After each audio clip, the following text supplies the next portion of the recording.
setiap Senin pekan yang keempat. Jadwal saya di hari Senin yang keempat. Di pertemuan yang lalu, apakah jamaah masih ingat apa yang kita bahas 1 bulan yang lalu? Sudah lupa. Terakhir kita bahas firman Allah surah Al-An'am ayat 151 sampai dengan 153. Itu sudah semua atau belum? Belum semua seperti ini. Baru sampai wasiat yang keberapa? Jadi di sini di ayat yang mulia ini Allah Subhanahu wa taala menyebutkan 10 apa? 10 wasiat atau 10 perintah. Yang pertama adalah apa? Alla tusyriku bihi syai'an. Janganlah kalian, kata Allah, menyekutukan Allah Subhanahu wa taala syai'an, dengan sesuatu apapun. Ini perintah yang pertama. Dari 10 perintah, yang pertama kali Allah sebut adalah masalah tauhid. Lagi-lagi kita tegaskan, ayat ini menunjukkan apa? Kedudukan tauhid. Tauhid bukan hanya tujuan Allah menciptakan jin dan manusia, bukan hanya tujuan Allah Subhanahu wa taala mengutus para nabi dan rasul seperti kita bahas sebelumnya, tetapi tauhid pula adalah perintah pertama di dalam Al-Quran. Salah satu buktinya ayat ini ya. Allah sebutkan 10 perintah. Dari 10 perintah tersebut, yang pertama adalah apa? Alla tusyriku bihi syai'an. Janganlah kalian wahai manusia menyekutukan Allah dengan sesuatu apapun. Yang kedua, berbuat baik kepada walidain, kedua orang tua. Yang ketiga, jangan membunuh anak-anak kalian min imlaq. Masih ingat apa min imlaq? Karena takut miskin ya, karena takut tidak bisa memberikan makan. Lalu Allah katakan, kamilah yang memberikan kalian rezeki, kami pula yang memberikan mereka rezeki. Mereka di sini maksudnya anak-anak kalian. Yang keempat, perintahnya adalah wala taqrabul fawahisha ma zahara minha wa ma batan. Jangan mendekati perbuatan-perbuatan yang keji, baik itu yang nampak ataupun yang tersembunyi, baik yang dilakukan secara terang-terangan ataupun dilakukan sembunyi. Mana yang lebih buruk? Maksiat yang dilakukan sembunyi-sembunyi apa terang-terangan? Sama saja, beda Pak. Beda. Yang dilakukan terang-terangan lebih besar dosanya dibandingkan yang dilakukan. Iya, dua-duanya dosa, dua-duanya kabair, tapi dosa itu maratib, ada tingkatannya. Dan salah satu bentuk dosa yang paling buruk adalah apa? Ketika seseorang melakukannya terang-terangan, dia tidak malu lagi bermaksiat. Itu dalam istilah hadis namanya al-mujahir, orang-orang yang tidak lagi malu saat melakukan maksiat. Dan itu menjadi alasan kita bisa saja membicarakan keburukan yang betul ya. Kalau dia terang-terangan melakukan maksiat, itu bisa menjadi sebab kita memperingatkan manusia dari bahayanya. Tapi kalau sembunyi-sembunyi kan itu tidak boleh digibah, boleh atau tidak? Ada orang melakukan maksiat sembunyi-sembunyi, boleh nggak kita gibah? Gibah itu kita ceritakan keburukannya di depan orang lain, boleh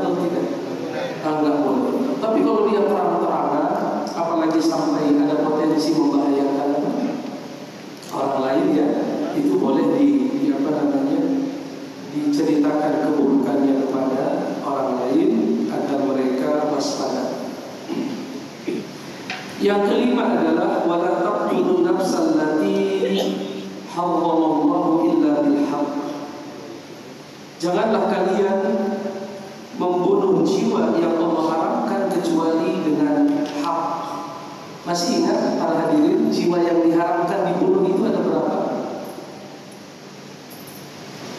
Nafsul mukmin tentunya tidak boleh dibunuh, ya, jiwa mukmin, orang yang beriman. Kalau orang kafir bebas dibunuh atau tidak juga. Kafir, masih ingat ya, orang kafir itu dalam pembahasan agama ada banyak ya. Ada kafir zimmi, ada kafir ahdi, ada kafir ahdi, ada kafir musta'man. Tentunya bapak-bapak masih ingat. Sederhananya, kalau zimmi dia tinggal di negeri kita dan dia tunduk kepada kekuasaan umat Islam, itu disebut kafir zimmi. Ada yang keluar ahdi, pakai ain, ahdi, itu dia tidak tinggal di negeri kita, tinggal di negeri dia, tapi antara negeri dia dengan negeri kita ada apa? Perjanjian. Ya Allah katakan dalam Quran itu apa? Summa kata Allah atimmu ahdahum illa muddati. Kalau memang antara kalian dengan mereka ada perjanjian, ya sempurnakan perjanjian itu sampai waktu yang kalian sepakati. Misalnya ada kesepakatan untuk 10 tahun ke depan kita apa? Gencatan senjata namanya. Kalau bahasa Arabnya hudnah. Apa? Hudnah. Sebagaimana Nabi pernah menandatangani perjanjian dengan orang-orang musyrik 10 tahun tidak boleh saling apa? Saling menyerang. Perjanjian apa namanya? Hudaybiyah.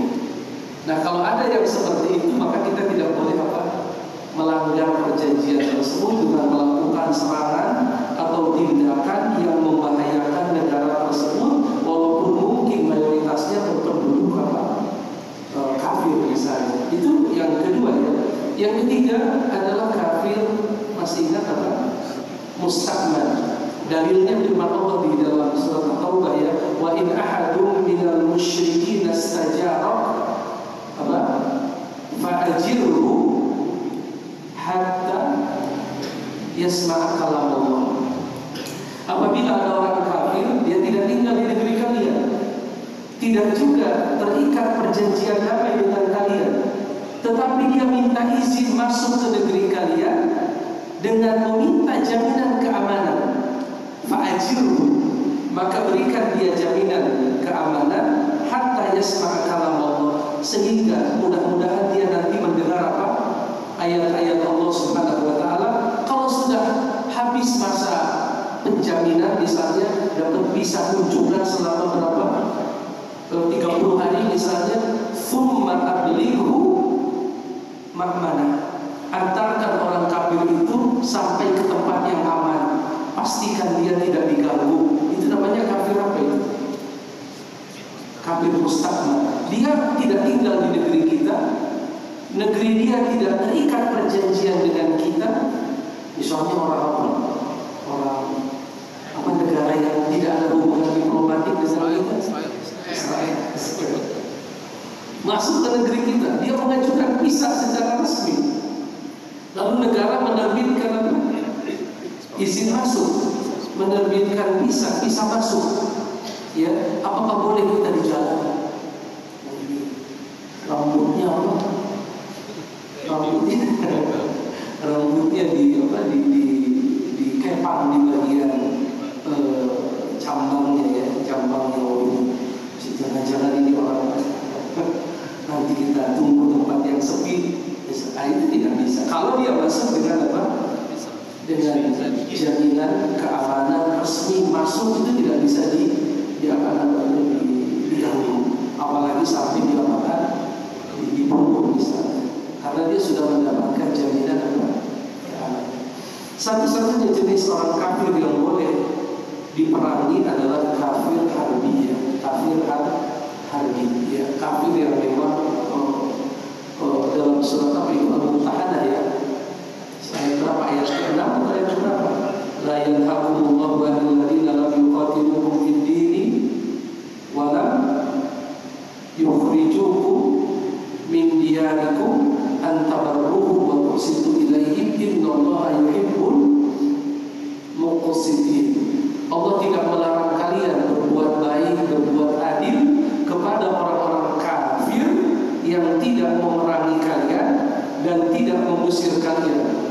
dari kampung halaman kalian. Kalian berbuat baik, kalian berbuat adil. Sesungguhnya Allah yuhibbul muqsitin.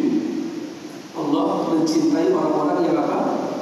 Berbuat adil. Berarti kalau mereka memerangi kita, lalu mereka mengusir kita, mengancam kita, atau menghina agama kita, wa ta'anu fi dinikum faqatilu a'immatal kufri, atau mereka mencederai agama kalian, mencacati, menghina. Ta'an itu apa? Ta'anu fi dinikum, menghina agama kalian. Faqatilu a'immatal kufr, peperangi itu pemimpin kekafiran. Itu kan berarti kafir apa namanya? Kafir baru halal, ya. Dan kita sudah bahas bahwa seorang muslim itu tidak boleh dibunuh kecuali dengan 3 sebab. Apa saja itu? An-nafsu bin nafsi, lalu as-sayyibu zani, wal nafsu bin nafsi. Satu lagi apa? Yang pertama kan udah nikah lalu zina, ajam sampai mati. Lalu yang kedua kisos, an-nafsu bin nafsi. Yang ketiga murtad, ya, at-tariku lidinihi al-mufarriqu lil jamaah. Itu orang-orang yang murtad dari agamanya. Man baddala dinahu faqtuluhu. Itu dalam ajaran Islam, ya. Barang siapa yang murtad dari agamanya, maka hukumannya adalah hukuman apa? Hukuman faqtuluhu, hukuman mati, berat, ya. Itu salah satu sebabnya.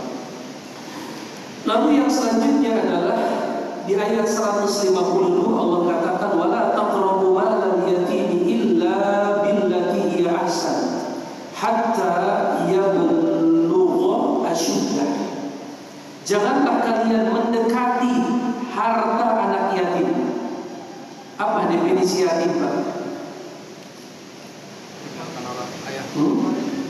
Anak-anak yang belum balik, yang ditinggal mati oleh ayahnya, ya. Itu disebut yatim. Kalau disebut ditinggal mati oleh ibunya, yatim bukan? Ya? Yatim. Kalau dalam Indonesia yatim.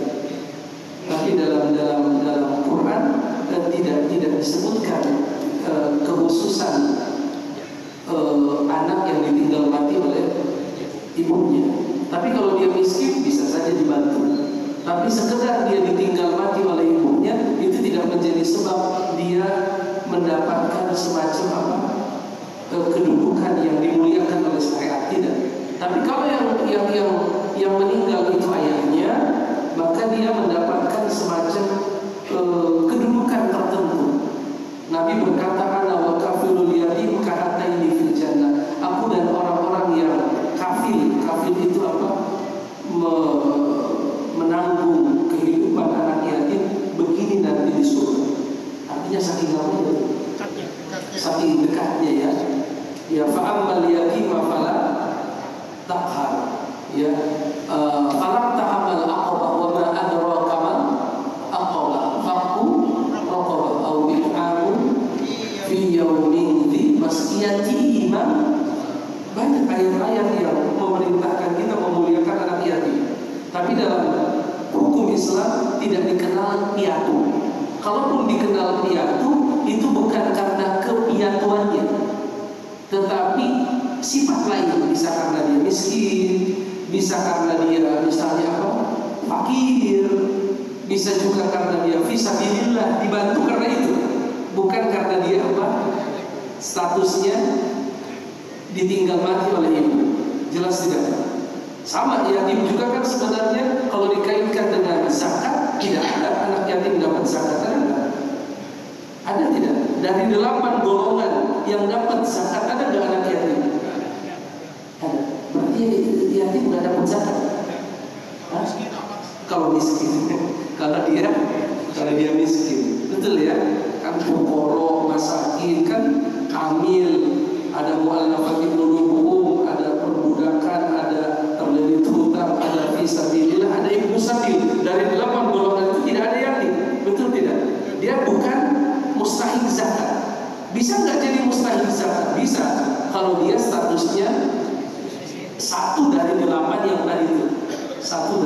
kesalahan yang disebutkan dalam surat apa kita tahu lah ya, ayat 60 atau ayat 60. Lalu Allah berfirman, illa billati hiya ahsan, kecuali kalau kalian mendekati harta anak yatim itu dengan cara yang baik. Apa itu cara yang baik?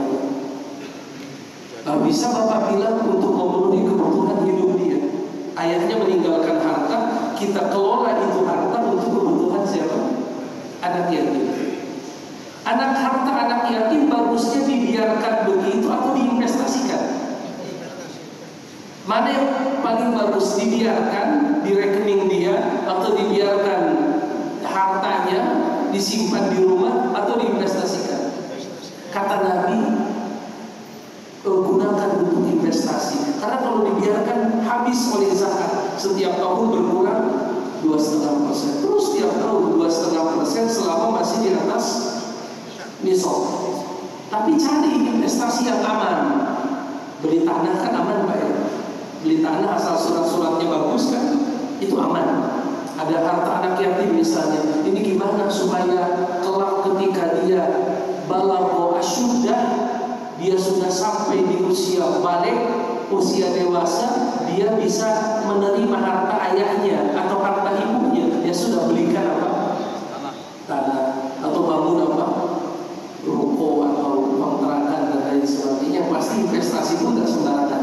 Investasi yang memiliki resiko yang apa? Yang kecil. Karena sampai kita berjudi dengan apa? Berjudi di sini apa? Bukan judi main ini, apa namanya? Berinvestasi dengan yang bahayanya apa? Resikonya tinggi. Itu jangan, karena itu bukan harta kita, tetapi amanah yang harus kita kelola dengan sebaik-baiknya.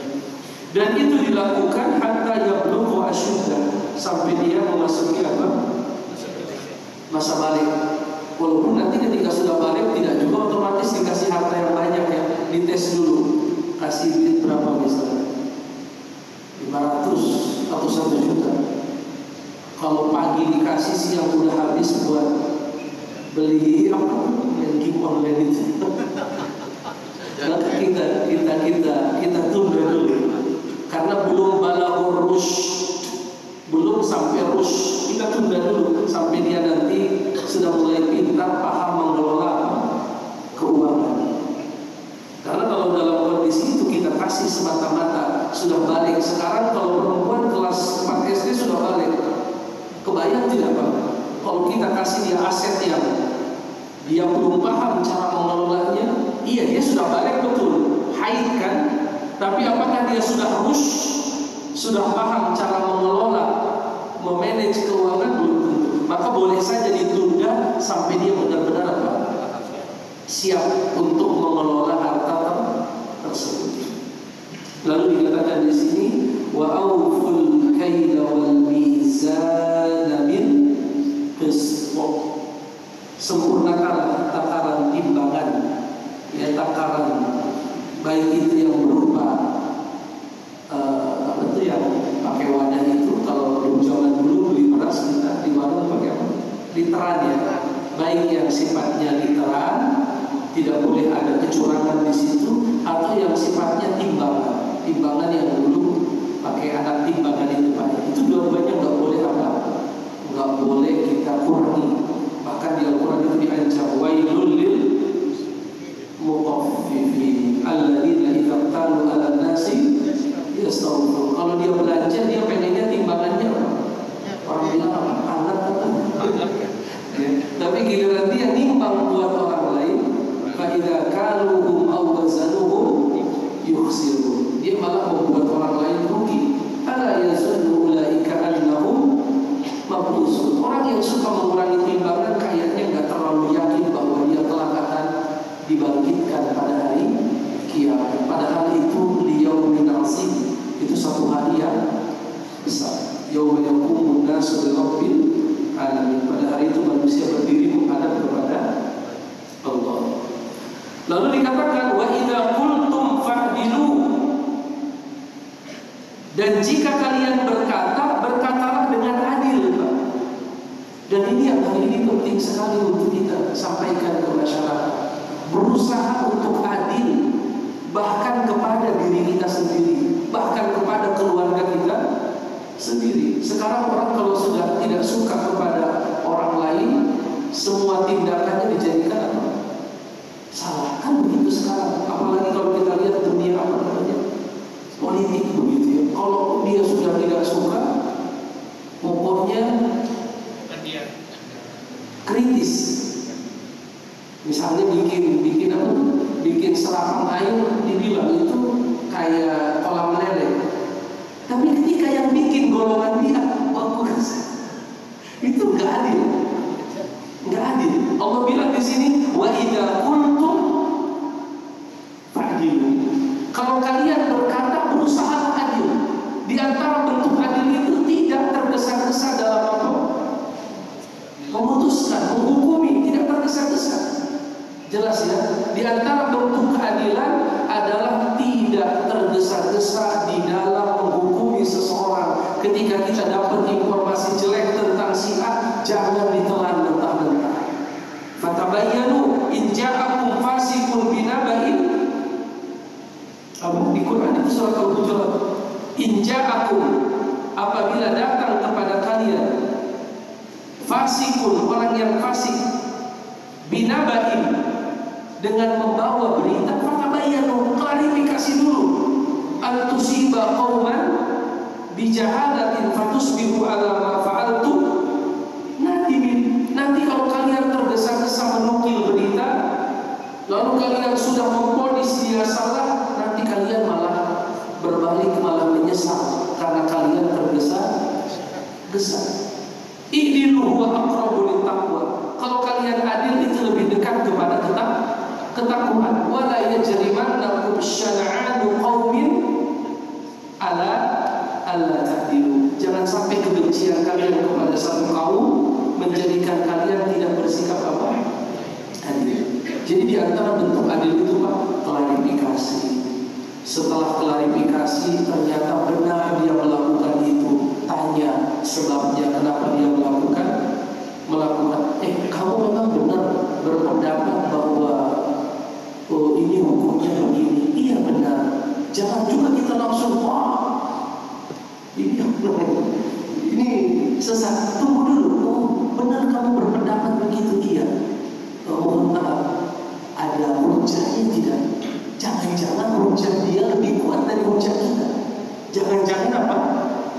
Jadi jangan tidak berhenti pada klarifikasi bahwa dia sudah melakukan ini atau mengucapkan ini atau mengucapkan itu. Tanya juga, kenapa kamu melakukan ini? Kenapa kamu melakukan itu? Jangan-jangan dia berkata begini, memang ini nggak boleh. Jelas tidak? Ya.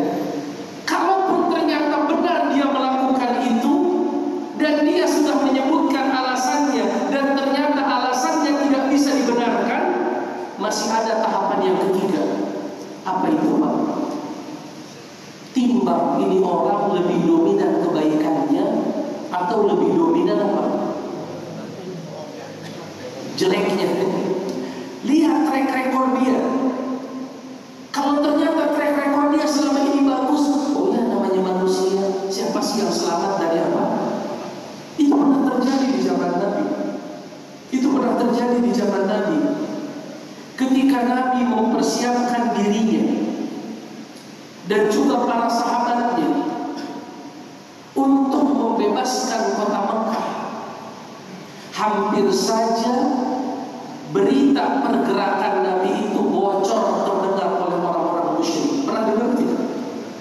Kisah sahabat siapa itu yang membocorkan rencana Nabi membebaskan kota Mekah? Siapa nama sahabatnya?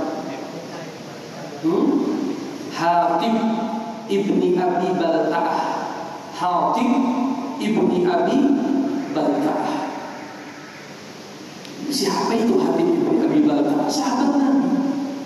Apa yang dia lakukan? Dia kerjasama dengan seorang wanita di kota Madinah untuk membocorkan rencana Nabi membebaskan kota Mekah, bahwa Nabi akan membawa pasukan yang besar untuk membebaskan kota Mekah. Maka Hatib menulis surat ke orang apa itu? Ke orang Mekah, membocorkan apa? Ini pelanggaran serius atau sederhana? Ringan atau berat? Membocorkan rahasia negara. Ini kaitan dengan keselamatan pasukan yang jumlahnya ribuan. Dibocorkan. Singkat cerita, dia utus itu wanita berangkat ke kota Mekah. Wanita itu belum nyampe Mekah, wahyu turun. Wahyu apa? Turun. Dia masih tahu ke Nabi bahwa itu wanita dicegat buru-buru sebelum dia sampai ke Mekah. Diutuslah sahabat namanya Ali bin Abi Thalib. Ali bin Abi, dan ada sahabat satu atau dua sahabat yang lain, berangkat mereka mengejar wanita tersebut. Ketemu itu wanita di salah satu tempat antara Madinah dan Mekah. Ditangkap. Kata Ali bin Abi Thalib, keluarin suratnya. Surat apa? Nggak tahu. Keluarin suratnya. Surat apa? Digeledah saja, nggak ada. Ya terserah, keluarin suratnya. Kalau enggak, kami buka pakaianmu, karena tidak mungkin Rasul berbohong. Ketika wanita ini melihat keseriusan para sahabat, akhirnya dia katakan, dia selipkan suratnya di kekangan rambut. Diselipkan suratnya di mana? Di kekangan rambut, dikasih. Ya udah, Ali balik ke Madinah. Ya Rasulullah, ini suratnya. Surat dari Hatib bin Balta'ah kepada orang-orang Umar selalu di samping Nabi. Apa kata Umar? Ya, panas beliau kan. Ya Rasulullah, da'ni adrin unuqah, laqad khana Allah wa rasulahu. Biarkan saya penggal itu orang. Dia sudah mengkhianati Allah dan Rasulnya. Mengkhianati Allah dan akhirnya tunggu dulu wahai Umar, kita panggil dulu orangnya. Hati, ini benar kamu yang nulis? Kalau kamu tulis begitu, gimana? Gimana kok bisa kamu tulis begitu? Ya Rasulullah, Anda, Abu Bakar, Umar, sahabat yang lain itu di Mekah itu bangsawan. Kalian ini bangsawan semua. Ya, kalau saya Rasulullah cuma rakyat biasa. Istri saya masih di sana, anak-anak saya masih di sana. Saya sih khawatir aja ya Rasulullah, kalau terjadi Anda menyerang kota Mekah, anak-anak saya yang nggak punya perlindungan, nggak punya kabilah yang kuat itu, mereka akan ditawan, kemudian ya habis semuanya. Kalau iman nggak kurang, yakin saya sama Anda ya Rasulullah. Yakin saya, nggak ada kekurangan, nggak ada keraguan sama sekali. Berarti Nabi sudah berhasil mengklarifikasi, betul tidak? Nabi pun sudah menanyakan sebabnya, betul tidak? Memastikan bahwa itu terjadi sudah. Menanyakan sebabnya sudah, berarti tinggal tahapan yang apa itu? Ketiga, Umar makin panas kan?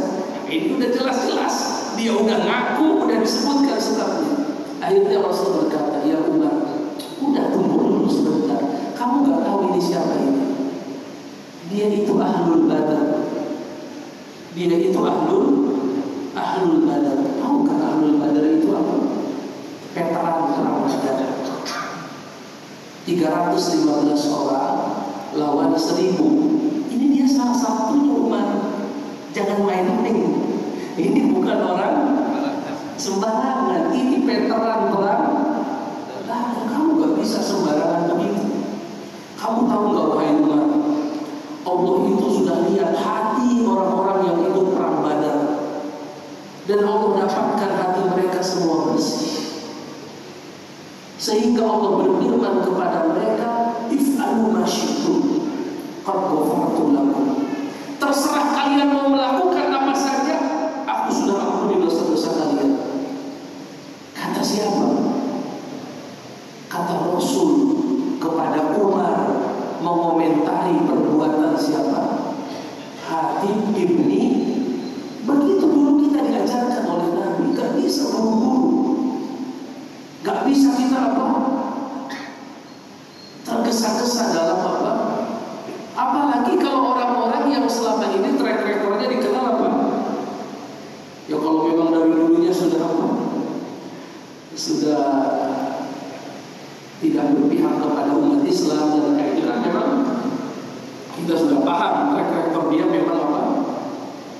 jelek kan begitu. Tapi kalau dia seorang dai, seorang alim, lalu kita lihat seolah-olah dia terpeleset atau kita nilai itu salah, maka jangan tergesa-gesa. Pastikan benar gak itu omongan dia, benar gak dia melakukan itu. Kalau benar, apa dasar dia melakukan itu? Kalaupun ternyata benar dia melakukan itu, dasarnya pun salah, maka jangan langsung kita berusaha memponis dia.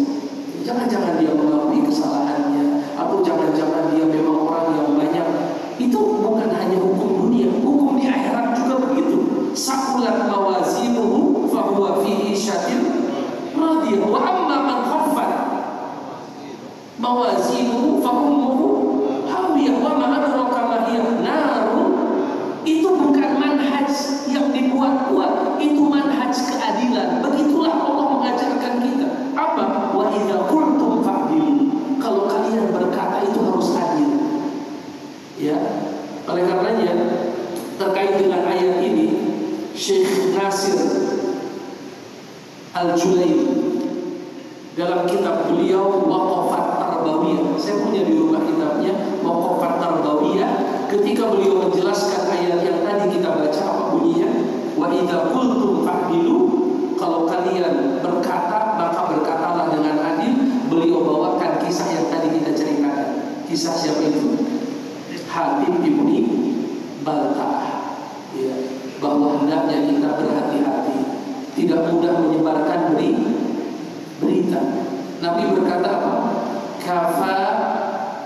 Kafa bil mar'i kadziban an yuhadditha bi kulli ma sami'a. Sudah cukup itu orang disebut pendusta kalau dia menyebarkan setiap yang dia dengar. Jelas tidak, Pak? Itu kata Nabi begitu. Kafa bil mar'i kadziban an yuhadditsa bi kulli ma sami'a. Itu orang udah pantas disebut pembohong kalau dia menceritakan semua yang dia dengar. Yang dia dengar sebar. Enggak ada klarifikasi, enggak ada dia ingin cari tahu benar atau tidak, dia enggak tahu latar belakangnya apa. Itu enggak boleh seperti itu. Ya, itu tuntutan sikap namanya adil. Ya, adil. Dan para nabi dan rasul diutus oleh Allah ke muka bumi adalah untuk menegakkan apa? Keadilan. Innallaha ya'murukum bil adli wal ihsan. Allah memerintahkan kalian bersikap adil dan bersifat apa? Ihsan. Jadi di sini yang ke-8 wasiatnya apa? Wa idza qultum fa'dilu. Kalau kalian berbicara, maka berbicaralah dengan adil. Ya, walau kana dza qurba, walaupun orang yang sedang kita adili itu adalah siapa? Kerabat kita. Nabi Muhammad kan pernah itu didatangi oleh Usamah bin Zaid, anak dari anak angkat beliau, untuk melobi Nabi agar jangan sampai dijatuhkan hukuman potong tangan atas seorang wanita Quraisy Mahzumiyah dari Bani Mahzum. Bani Mahzum itu ningratnya orang Mekah. Bani Mahzum itu ningratnya orang darah birunya di Mekah. Ketangkep mencuri, ketahuan. Akhirnya orang musyrik bingung, orang Mekah bingung. Ini kalau sampai ini wanita jadi dihukum potong tangan, runtuh kehormatan kita orang-orang Quraisy. Kira-kira siapa ya yang bisa melobi Nabi? Oh ya, Usamah bin Zaid. Maka diutuslah Usamah bin Zaid untuk mudah-mudahan ada jalan keluar, jangan sampai dihukum potong.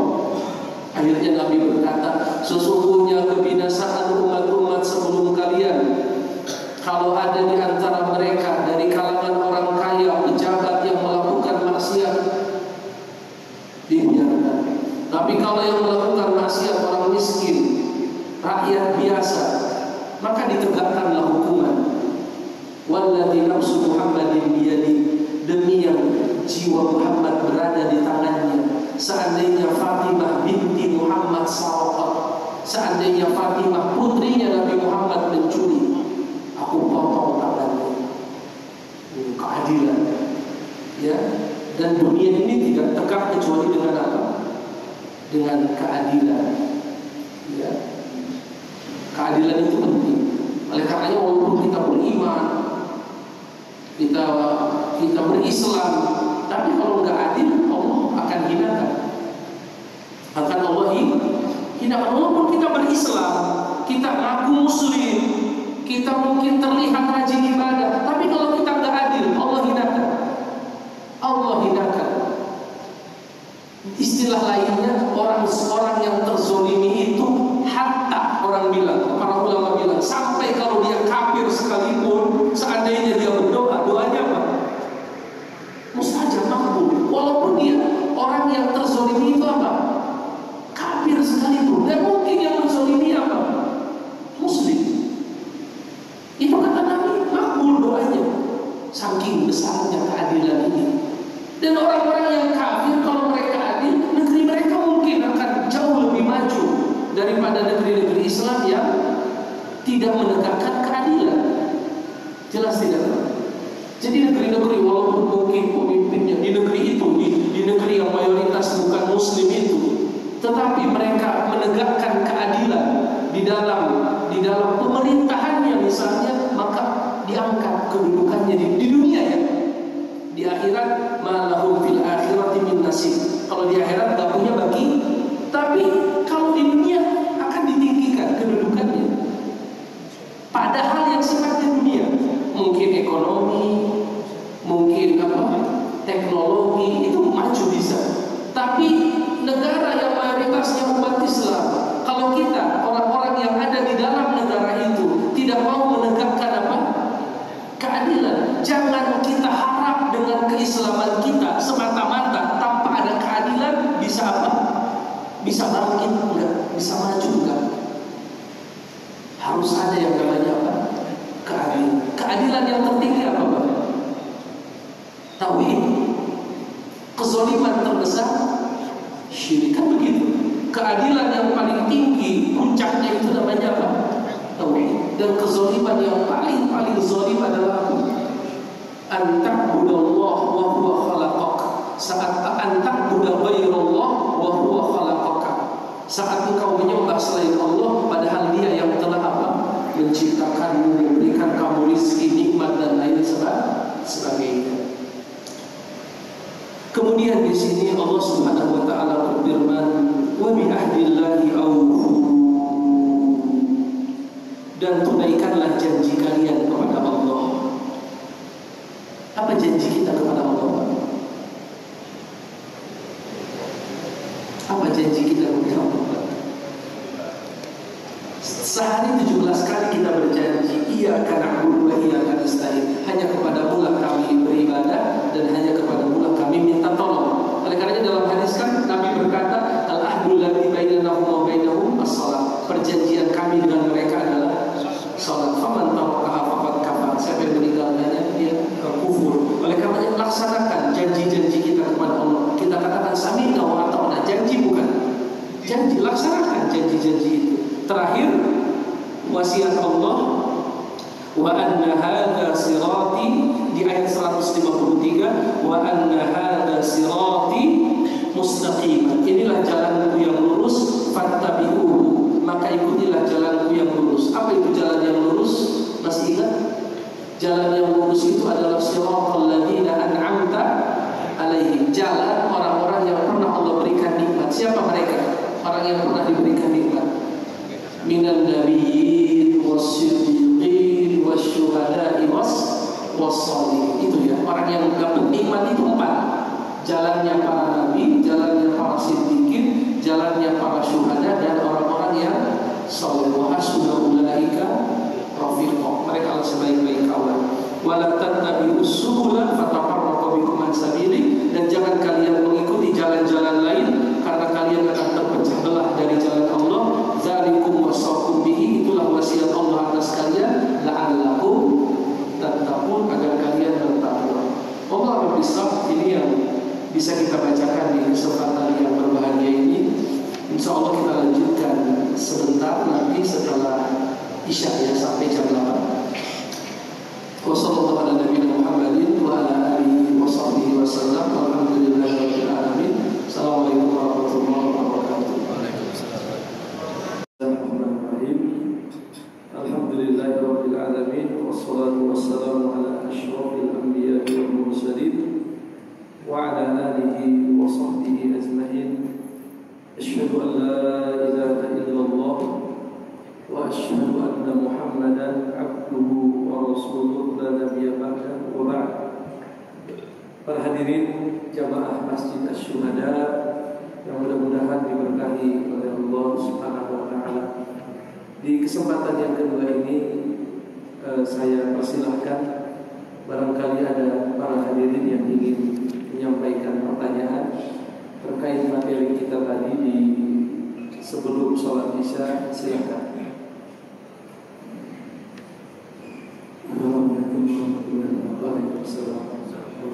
Yang saya mau tanya adalah apa saja yang diberikan oleh orang miskin, apa saja orang kafir yang bisa diterima. Misalnya apakah orang kafir itu memberikan masjid buat orang Islam itu bisa diterima atau tidak? Itu bagaimana penjelasannya? Terima kasih. Tentunya interaksi kita dengan orang-orang yang tidak beriman kepada syariat Nabi Muhammad.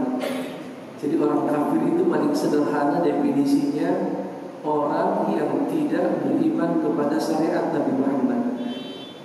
Sederhana.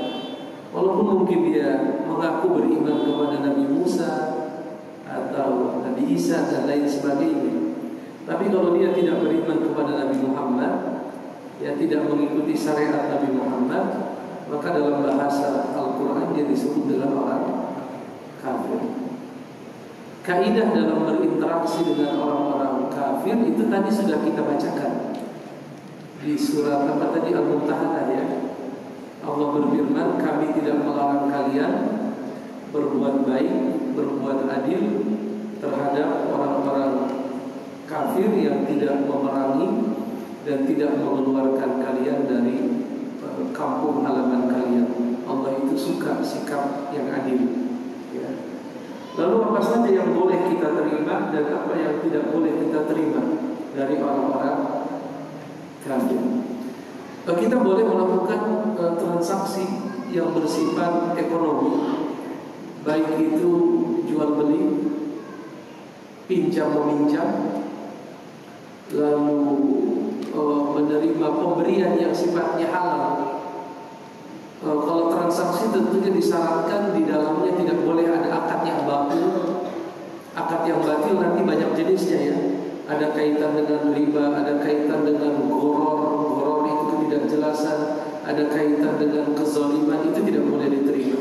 Tapi kalau transaksi yang kita lakukan dengan mereka tidak mengandung salah satu akad yang dilarang oleh agama, boleh. Lalu hadiah, boleh tidak menerima hadiah dari mereka?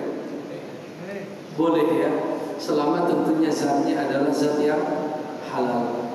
Ya ada sebagian sahabiyah yang saat itu ibunya, bahkan bukan sahabiyah kalau saya tidak salah, Ummul Mukminin, Ummu Habibah kalau saya tidak salah, ayahnya dan ibunya terlambat masuk Islam. Ayahnya Sufyan, Abu Sufyan bin Harb, pemimpin besar Quraisy, dan ibunya sebagaimana kita tahu Hindun bintu Utbah. Jadi disebutkan beliau bertanya, bagaimana jika orang tua saya memberikan saya hadiah, memberikan saya minuman, makanan? Nabi katakan ya terima, ya tidak masalah kita menerima selama tentunya halal. Begitupun dalam agama diperbolehkan kita memakan sembelihan ahli kitab. Sembelihan ahli kitab. Jadi ahli kitab di sini Yahudi dan Nasrani, jika mereka menyembelih hewan yang halal seperti kambing atau ayam lalu dihidangkan kepada kita dalam hukum syariat itu halal. Allah berfirman di surat apa itu, Al-Maidah ya, ayat keberapa kalau saya tidak salah ya, keberapa itu, ke-6 atau ke-4, ayat ke-6.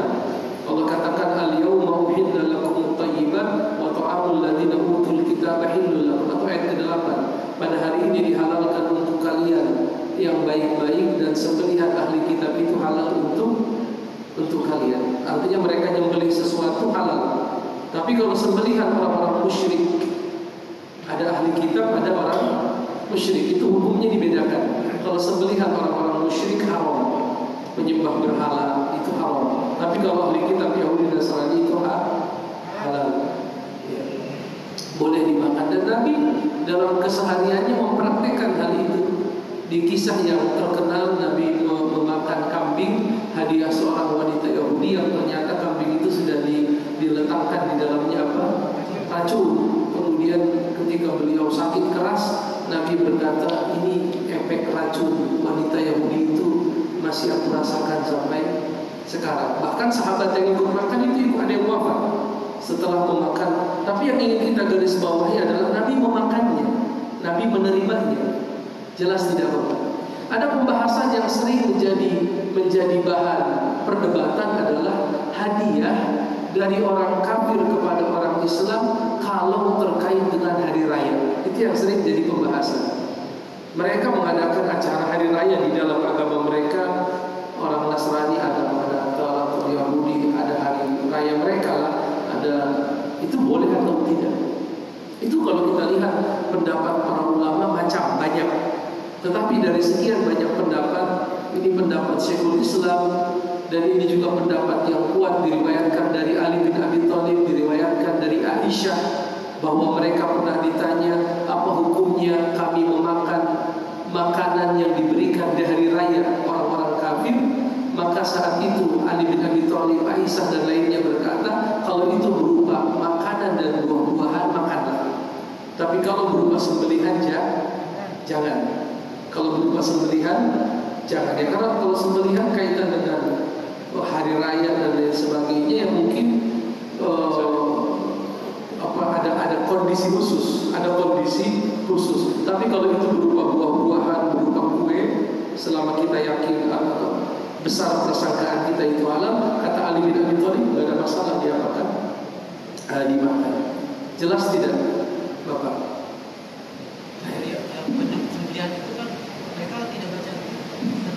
Iya, itu pernah ditanya oleh para sahabat kepada Nabi, ya Rasulullah, bagaimana kita memakan sembelihan mereka padahal mereka tidak membaca bismillah? Maka Nabi berkata, ya kalian saja yang membaca bismillah. Kalian saja yang membaca bismillah ketika akan makan itu. Tapi dengan syarat ya, daging itu disembelih dengan sembelihan yang syar'i, yaitu dengan cara memotong leher, bukan disetrum, bukan dipukul. Jelas tidak? Harus syar'i. Jelas? Ya itu ada di ada di Quran. Coba dibuka surat Al-Maidah. Wa ta'amul ladzina utul kitaba hillun lakum. Itu ada di ayat kelima. Al-Maidah ayat kelima. Bapak nanti di rumah boleh buka. Allah berfirman, al-yawma uhilla lakum at-thayyibat. Hari ini dihalalkan bagimu segala yang baik. Wa ta'amul ladzina utul kitaba hillun lakum. Makanan dalam kurung sembelihan ahli kitab itu halal bagimu. Halal bagimu. Tapi kalau orang Hindu, orang Buddha, itu dalam Islam tidak disebut ahlul kitab, musyrik. Maka sembelihan mereka tidak halal. Haram. Jelas Bapak? Satu lagi itu kalau mereka bangun masjid. Oh, itu yang tadi belum disinggung ya. Allah alam bisawab. Kita lihat dari sisi bahwa umat Islam itu seharusnya memiliki izzah, Pak. Memiliki apa? Izzah, memiliki kebanggaan, memiliki kehormatan. Bagaimana jadinya kita membangun tempat yang akan kita gunakan untuk apa? Dulu orang-orang musyrik sebelum mereka masuk Islam ya, itu mereka tidak bisa menyelesaikan pembangunan Ka'bah dengan sempurna, keburu habis modalnya. Ada yang tahu kisah itu? Belum pernah dengar. Jadi Ka'bah itu tidak dibangun dengan sempurna sesuai dengan fondasi Nabi Ibrahim. Pintunya harusnya ada 2, datar ke tanah. ada pintu masuk, ada pintu keluar. Dan seharusnya sebagian dari Hijr Ismail itu bagian dari Ka'bah.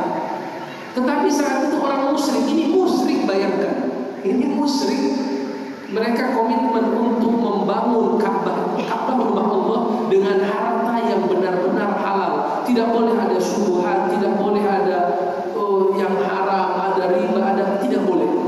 Wa anfiqu min thayyibati ma razaqnakum. Infakkanlah di jalan Allah dari apa-apa yang baik, thayyib, yang kita pastikan kehalalannya, kesuciannya, itu kita infakkan untuk masjid. Jangan malah kita bersihin yang kotor-kotor dilempar ke masjid. Yang bersuara anfiqu min thayyibat, infakkan dari hal-hal yang baik yang Allah berikan kepada kalian. Jelas tidak Pak? Innallaha thayyibun la yaqbalu illa thayyiban.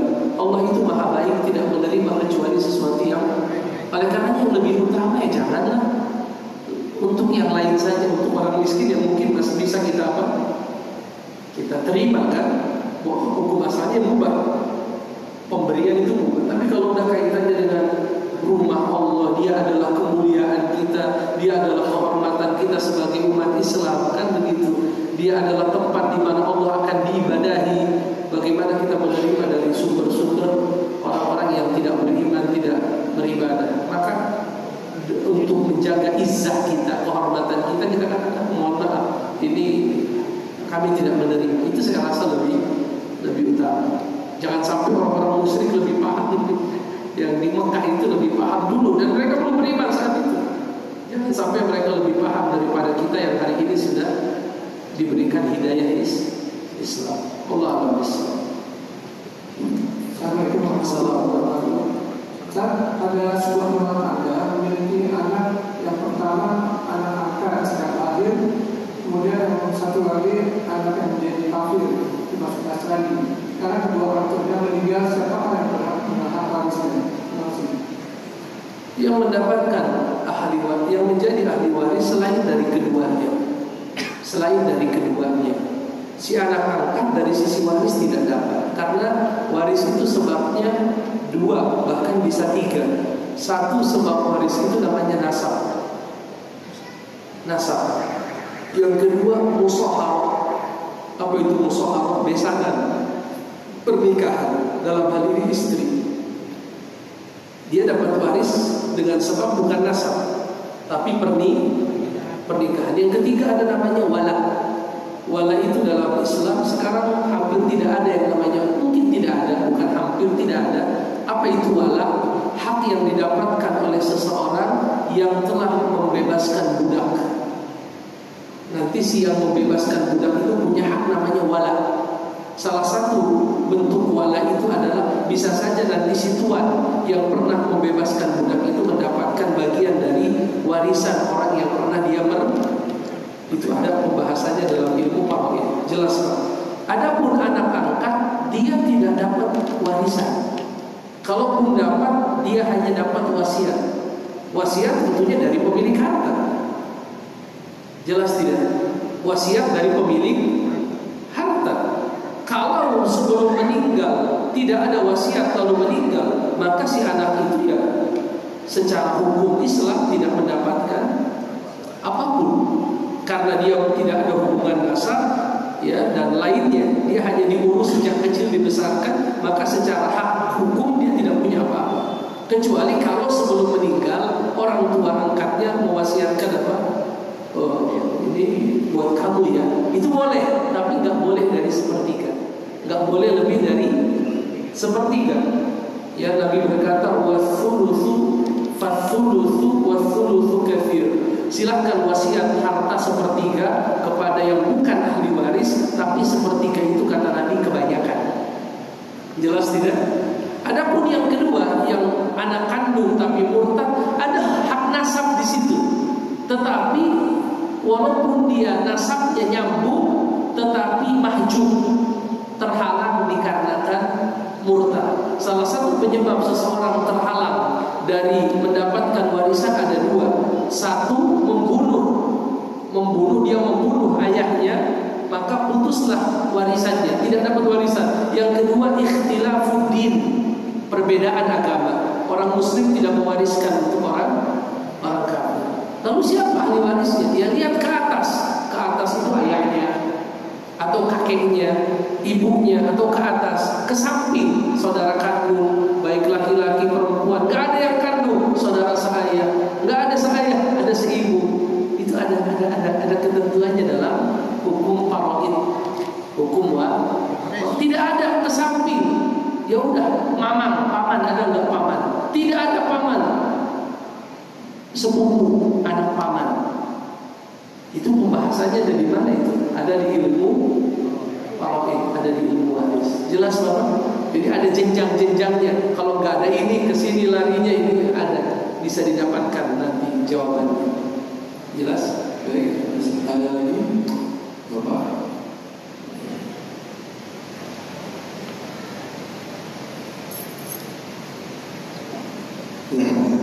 Bismillah. Assalamualaikum warahmatullahi wabarakatuh. Ustaz, ini pertanyaan mengenai tauhid Ustaz. Untuk tauhid uluhiyah dan tauhid rububiyah. Maka yang sebelumnya bagaimana Ustaz? Baik, Assalamualaikum warahmatullahi wabarakatuh. Dari istilahnya kita bisa memahami isinya. Diistilahkan uluhiyah dari kata ilah. Ilah itu dalam bahasa Arab pecahan kata dari kata alaha ya'lahu ilahatan. Alaha ya'lahu ilahatan. Alaha bimakna abadah ya'budu ibadatan.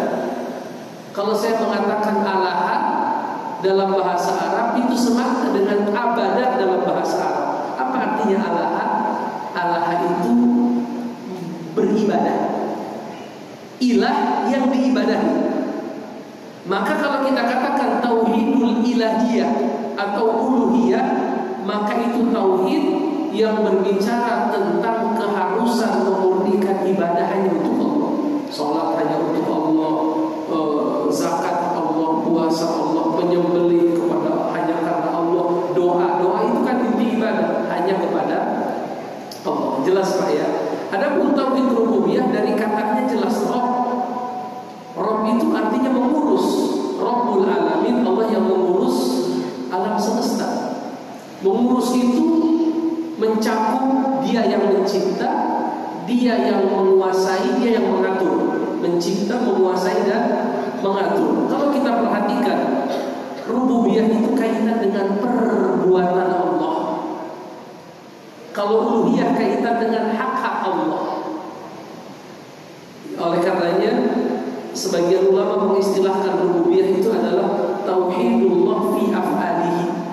Mentauhidkan Allah dalam perbuatannya. Hanya dia yang mencipta, hanya dia yang menguasai. Menguasai kan perbuatan. Hanya dia yang mengatur, memberi rizki. Jelas tidak Pak? Itu bedanya rububiyah dengan rububiyah. Jadi rububiyah kaitan dengan perbuatan Allah. Kalau uluhiyah kaitan dengan perbuatan kita. Di dalam perbuatan manusia, di dalam memenuhi hak-hak Allah. Apa itu hak Allah? Ibadah. Allah masih ada? Ya, kami wilayah timur memang ada menyebutkan bahwa boleh memakan semua orang kafir. Itu masalah saya pernah baca di ayat lain, ada juga menyebutkan mengharamkannya memakan semua orang kafir. Itu bagaimana Ustaz? Yang kedua, apakah ahli kitab yang zaman sekarang ini sama dengan ahli kitab yang ada Rasulullah? Baik, itu saja. Baik. Iya, ada di ayat yang lain Allah mengharamkan wa ma uhilla li ghairillah. Apa-apa yang disembelih bukan karena Allah. Ya artinya sembelihan orang-orang musyrik. Sembelihan orang-orang. Oleh karena itu kata para ulama sembelihan ada dua. Ada sembelihan ahli kitab halal berdasarkan Al-Maidah ayat yang kelima. Adapun sembelihan orang-orang musyrik haram berdasarkan ayat yang lain. Ya. Apakah ahli kitab zaman sekarang sama dengan ahli kitab zaman dulu? Kan begitu. Karena kalau jangan-jangan itu ayat Al-Maidah kelima itu konteksnya ahli kitab zaman dulu kan, bukan ahli kitab zaman sekarang. Ya tinggal kita banding-banding aja. Ahli kitab zaman sekarang mengatakan Allah itu satu dari tiga, betul? Ahli kitab zaman dulu bilang gitu enggak? Sama juga. Wala taqulu thalatha, jangan katakan Allah satu dari yang tiga. Ahli kitab mengatakan, ahli kitab zaman sekarang mengatakan Nabi Isa anak Allah. Ahli kitab zaman dulu, sama juga. Ya, ahli kitab zaman sekarang mereka misalnya Bapak katakan telah mengubah isi dari Alkitab, Taurat dan Injil. Ahli kitab zaman dulu, sama juga. Yuharrifuna al-kalima mawadhi, mereka mengubah. Bahkan penyimpangan ahli kitab zaman sekarang itu persis dengan penyimpangan kita.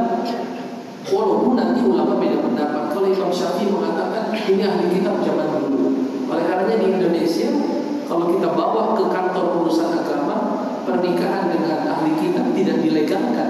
Padahal di Al-Maidah ayat 5 itu dilegalkan. Karena kata mereka itu ahli kitab zaman. Cuma di kita saya lihat ya, ini harus diklarifikasi kebenarannya. Di kita ada standar ganda. Kalau masalah makanan, sembelihan orang Australia ahli kitab itu diterima. Tapi kalau masalah pernikahan enggak. Harusnya kan konsekuensinya kalau sembelihan bisa, pernikahan kenapa? Karena itu muncul di ayat yang sama, ayat yang kelima. Sama-sama muncul di Al-Maidah ayat yang kelima. Baik masalah sembelihan ahli kitab ataupun masalah pernikahan dengan ahli kitab muncul di ayat yang sama, Al-Maidah ayat yang kelima. Tapi di kita dipisah begitu. Karena ahli kitab kalau kita dihukumi orang-orang musyrik. Wala tankihu al-musyrikat, wala tankihul musyrikati hatta yu'min, kata Allah dalam Al-Quran. Jangan nikahi wanita-wanita musyrik sehingga mereka beriman. Artinya kalau di kita ahli kitab itu dianggap musyrik, dan musyrik dilarang untuk diapa? Dan itu yang berlaku di negara kita. Saya rasa untuk kondisi Indonesia itu lebih maslahat. Untuk kondisi saat ini, ya ikuti apa yang sudah dipatwakan MUI, apa yang sudah ditetapkan oleh di Indonesia namanya KHI, kompilasi hukum Islam, yaitu hukum-hukum agama yang dijadikan hukum yang dipakai di negara ini. Namanya KHI, kompilasi. Dia ini hukum-hukum fikih, tapi diapakan namanya itu? Dijadikan hukum yang positif, apa namanya? Hukum yang dipakai, ya, berdasarkan payung hukum yang berlaku di negara kita. Nah itu sampai sekarang kalau kantor urusan agama nggak memberikan apa? Pengakuan atas pernikahan apa? Beda agama. Ya walaupun kayak kemarin di Surabaya itu ada gugatan di pengadilan negeri, itu gugatannya diterima bahwa harus ada pencatatan untuk apa? Pernikahan yang beda. Walaupun sekarang lagi di sidang lagi itu ada gugatan dan lain sebagainya, termasuk MUI tidak menerima. Dan itu artinya para ulama tidak mengambil satu pendapat ulama. Jadi ulama kan beda, ini ahli kitab masih dan nih yang sekarang masih dipakai atau tidak. Di Indonesia pada konteks wanita itu nggak berlaku. Kata mereka itu bukan ahli kitab lagi, tapi dihukumi musyrik. Kenapa kok yang diambil pendapat yang itu bukan pendapat yang lain? Padahal pendapat ulama lebih dari satu. Yang ulama sudah menimbang. Apa? Pertama yang memang di Indonesia mayoritas berbahasa Syafi'i. Yang kedua mungkin lebih kepada maslahat, bahwa seorang laki-laki itu lebih banyak di luar, yang lebih banyak berinteraksi dengan anak-anak itu siapa? Itu adalah seorang ibu. Maka kewajiban menjaga akidah anak menjadi sangat sulit dalam sistem pernikahan seperti, walaupun dalam kacamata ilmu fikih tidak bisa dinafikan bahwa ini masalah yang sifatnya apa? Diperdebatkan oleh para ulama. Apakah ahli kitab zaman sekarang masih disebut ahli kitab atau tabu? Dan ada satu hal yang kuat yang mengatakan bahwa ahli kitab zaman sekarang bukan ahli kitab. Apa itu? Ada yang tahu? Yaitu bahwa perbedaan antara Nabi Muhammad dengan nabi-nabi sebelumnya. Nabi Muhammad adalah nabi yang diutus untuk seluruh manusia. Adapun nabi yang datang sebelumnya diutus untuk golongan. Jelas tidak? Nabi Isa buat siapa? Bani Israil. Apakah yang ada di Indonesia Bani Israil? Nah, itu dia yang jadi apa namanya? Jadi dalil yang digunakan oleh orang-orang yang kekeh mengatakan itu bukan ahli kitab yang ada sekarang. Oh, kalau ada di Indonesia Yahudi, ya, itu keturunan Nabi Yakub atau bukan? Bukan. Padahal agama-agama yang datang sebelum Nabi Muhammad, nabi-nabi itu dikhususkan untuk kaumnya. Adapun Nabi Muhammad diutus untuk siapa? Ada hadisnya kan, utitu khamsan lam yu'tahunna ahadun qabli, kata Nabi. Aku diberikan 5 hal yang tidak pernah diberikan kepada seorang nabi pun sebelumku. Salah satunya apa? Nabi-nabi sebelumku diutus untuk khusus, sedangkan aku diutus untuk seluruh. Jelas Pak. Tapi itu tetap menjadi bahan perdebatan di kalangan para ulama, dan untuk kemaslahatan yang lebih besar, ya kita ikuti apa yang difatwakan di negara kita. Di negara kita tidak boleh seorang muslim menikahi apa? Orang kafir. Tapi kalau masalah sembelihan, jadi double. Jadi dalam masalah makanan ngikut fatwa yang satu, masalah pernikahan ngikut. Tapi begitulah di negara kita. Ya mungkin semua ditimbang dengan dalilnya dan lain sebagainya. Allah a'lam bishawab. Ada 5 menit lagi. Silakan Pak. Itu Pak. Mic-nya. Silakan. Kalau makanan mereka masaknya bukan yang halal-halal, kan masakannya masak kecampur. Makanya kan sembelihan Pak, sembelihan itu kita dikasih ayam, dikasih apa namanya, sate kambing, sembelihan.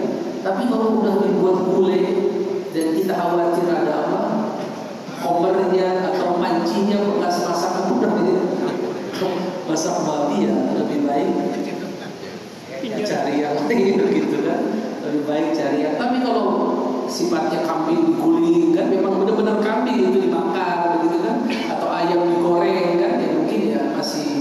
Tapi kalau sudah ada kaitan dengan bumbu, karena ada bumbu-bumbu yang terbuat dari halal juga, apa itu namanya? Apa? Mirip. Ada ancur apa? Ada macam-macam lah itu. Jelas ya. Dan mereka sudah lihat halal, masukin aja semua. Yang penting empuk, yang penting gurih kan begitu. Sedangkan kita punya standar apa? Bukan hanya dagingnya, tapi bumbunya juga harus apa? Halal. Ada sahabat nanya, ya Rasulullah, kami tinggal di negeri yang mayoritas ahli kitab, bolehkah kami pakai bejana mereka? Itu ada dalam kitab Bulughul Maram, ya, ada bab bejana. Dikatakan nggak boleh. Mereka biasa menggunakan bejana untuk khomer dan lagi. Sahabat nanya lagi, kalau harus karena nggak ada pilihan gimana ya Rasulullah? Ya cuci dulu. Artinya cuci dulu dengan bersih baru dipakai. Jelas Pak? Pak Ustaz, seorang kakak yang jaga adiknya yang yatim, ketika uang warisnya itu digunakan bersama-sama, apakah penalaran alat dari Ustaz menjaga harta yatim? Baik, kalau kita kembalikan ke hadis Nabi, jelas innallaha qad a'ta kulla bihaqqin haqqahu. Sesungguhnya Allah telah memberikan setiap orang dari ahli waris haknya. Jelas Pak. Kalau anaknya ada 3, misalnya 1 laki 2 perempuan, maka walaupun mereka masih kecil, pembagiannya harus sudah jelas. Berapa hak si laki-laki, berapa hak 2 orang perempuan, itu harus jelas. Maka ya tidak boleh si kakak laki-laki itu memakan apa? Harta yang bukan milik dia. Bahkan nanti dia justru yang punya kewajiban menjadi apa? Memberi nafkah sebagai pengganti ayah atau pengganti kakek dan lain sebagainya. Tetapi kalau maksudnya adalah memakan untuk dimakan bersama, itu pun masih tercampur hartanya, tapi udah jelas bagiannya, ya nggak ada masalah. Kata Allah, kecuali dengan cara yang ma'ruf, dengan cara yang ma'ruf itu nggak ada masalah. Tapi bagiannya harus apa? Harus sudah jelas. Adik saya perempuan bagiannya adalah tanah di sini, tanah di sini. Adik saya yang perempuan lagi bagiannya di sini, bagian saya di sini. Itu harus sudah jelas. Masalah nanti diambil sebagian dari harta mereka untuk pendidikan, untuk makan, itu masalah teknis pengelolaan. Yang pasti tidak boleh ada kezaliman di dalam. Allahu a'lam. Baik. Waalaikumsalam. Baik. Jadi Ustaz katakan kalau makanan halal, kalau yang Antartika dengan orang Karben haram kan? Di negara kita begitu. Iya. Apakah dasarnya itu ayat apa surat At-Taubah 9:28 loh? Ayat At-Taubah ayat berapa? 28. At-Taubah ayat 2. Iya, 9:28. 9:28. Ya, surat 9 ayat 28. Oh, 9 ayat 9 ayat 28. Iya. Ini ayatnya 28. Mana dia? Ini dia. Ya ayyuhalladzina amanu innamal musyrikuuna najasun. Orang musyrik itu najis. Maka jangan dekatilah Masjidil Haram setelah ayat ini adalah, tapi kalau para ulama kebanyakan mengartikan ayat ini najis i'tiqad, bukan najis fisik, najis keyakinan. Artinya kalau saya salaman dengan orang musyrik, apakah saya perlu cuci tangan?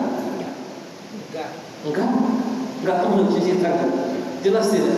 Saya ketemu orang musyrik, saya salaman aja begitu. Apakah di tangan saya nempel najis? Ya enggak.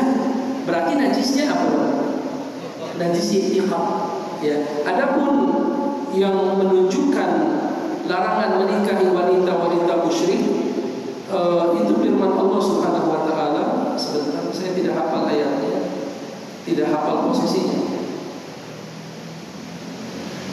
Apa kata Allah? Hatta yu'minna.